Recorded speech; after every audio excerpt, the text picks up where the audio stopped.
What's up, everyone? I'm Daniel. I go by they, them, or he, him pronouns. And today I just want to talk a little bit about my identity as a queer person and what it means. Yeah, just a little bit of insight into who I am. So, I am a trans person. I'm transgender. I was assigned female at birth. You'll hear the term AFAB. That means assigned female at birth. And if you hear AMAB, that means assigned male at birth. When it comes to my gender identity, I am gender nonconforming, genderqueer, or non-binary. So those are the terms I use to describe myself most often. I am still figuring out and still navigating this language and what feels best and what works best for me. Yes, so they, them pronouns are the most affirming for me. I use he, him as well, but they, them definitely feels more affirming because it helps me remember that I'm valid in my genderqueer and non-binary identity. I use the term queer as kind of an all-encompassing umbrella term that kind of allows me to feel a little bit easier in that label so I can navigate through whatever it is that I'm going through with a little bit more ease and expression. So what do all these terms mean? Genderqueer, gender nonconforming, and non-binary are all kind of umbrella terms to describe anybody that does not fit within the gender binary. So that does not fit within the category of male and female. Whether that means you fluctuate between the two, you fall somewhere in the middle, or you fall completely outside of the binary. Fuck gender norms, you know? Some of the languaging that's affirming for me is not gonna be affirming for other people, and language is a very important thing, and it's a case-by-case basis, so it's very independent and individualized based on the person. So while the term queer works really well for me, it doesn't work well for a lot of other people. So just keeping that in mind. So in about 2015 or 16, I really started to explore gender in a new way. I was part of this really incredible queer community and started to see people expressing themselves, and I admired that. And it's really when I started to understand that there was more than just these two binary ways of expressing yourself and these two binary gender identities. And so about May of 2016 is when I started to medically transition. I started testosterone. And then in 2017, late 2017, is when I got top surgery. That was the most affirming thing I've ever done for myself. I was never able to find comfort in my skin and in my body until then. It was such a sigh of relief. I can't even express to you. I mean, still to this day, I look down and I hold my chest and I am in awe of the fact that it's flat, that this is me.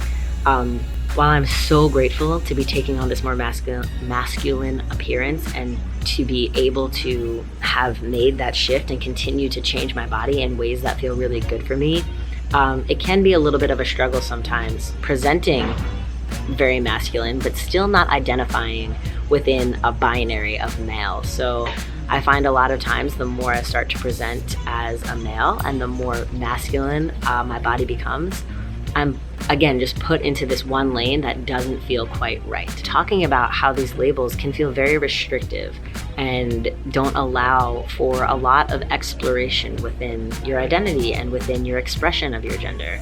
And that type of gender trauma, I think, affects people across the board, regardless of if you're cisgendered, if you're a cis male, a cis female, a trans female, trans non-binary. Everybody has masculine and feminine traits. I think gender trauma kind of affects everybody because when you're forced to fit into these specific boxes and specific lanes, it can be really hard. It can be really hard to just try to force yourself into a box that doesn't quite fit right. I mean, think about it, truly think about it. There are 7.5 billion people on this planet, and 2 ways to express your gender. 2 ways between 7.5 billion people. I mean, there's no way everybody is gonna express their gender the same way. There's no way that many people can have the exact same experience. Doesn't make any sense. So, yeah, I really do believe that these labels can be very restrictive and not allow for a lot of exploration in your gender. And gender should be fun. You should be able to explore yourself and figure out what works for you and what doesn't work for you, and really allow yourself to express yourself freely and fully. Too much coffee, not enough water. Yes, that's David Bowie on my water bottle. So for me, the terms genderqueer, gender nonconforming, and non-binary feel less restrictive, and they allow me to express myself in more open ways, so I don't feel so limited in my expression and in my existence. Even though those terms are very affirming for me, I do still struggle. So sometimes I feel like I'm not pushing the boundaries enough, or I'm not queer enough, or non-binary enough. But I have to remind myself that there's no right way to be queer. There's no right way to be non-binary. There's no right or wrong way to express your gender, because your identity is unique to you. And so I remind myself of that, and remind myself that I am valid in my identity. I am valid in who I am, and I am unique in that. And the way I express myself and the way I express my gender is going to be different than anybody else. And so it's okay to be wherever I am and be whoever I am, and to identify as such in that moment. My queer identity is something that I take great pride in and hold really close to my heart, because even though I do struggle sometimes, and even though there are these ups and these downs, I know it's a journey of deep self-discovery, and I'm grateful to know myself at this level, because I think a lot of people don't get to know themselves in such a deep capacity. And so yeah, my queer identity is something that I really hold close. I'm still finding my place in all of this. I'm still finding my place in my queer identity, and I'm still finding my voice in that, and that's okay. The most important thing for me is that I'm living authentically and unapologetically. I give myself the opportunity to explore my gender and explore my sexuality and explore who I am and what feels right for me. And just being open to that and open to the changes and the fluctuations of that is something to be really proud of and something to rejoice in. So if you are struggling, and if you find yourself along this path having these ups and these downs, it's completely normal. It takes incredible strength and incredible courage to be a queer person in this world, to be a trans person in this world. And so rejoice in that. I rejoice in that. I am very grateful for my journey and very grateful for who I am, and the fact that I'm able to live authentically, and I have found this voice that allows me to express that. And that's just a little bit about my identity, a little bit about the languaging I use for myself and why it's affirming for me. And yeah, if you have any questions regarding any of that, please drop a comment down below or message me on social media, send me an email.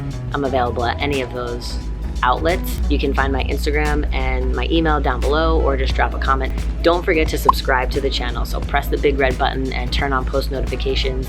And then check out my Patreon. So the link for my Patreon will be linked. So the link for my Patreon will be down below. Just check it out, check out the platform, and if you have the capacity or the ability to become a patron, please consider doing so. It would really mean the world to me, because it means I get to continue creating this content that I really enjoy creating so much. So consider that, and thanks for watching, thanks for being here. I'll see you in the next video. Peace.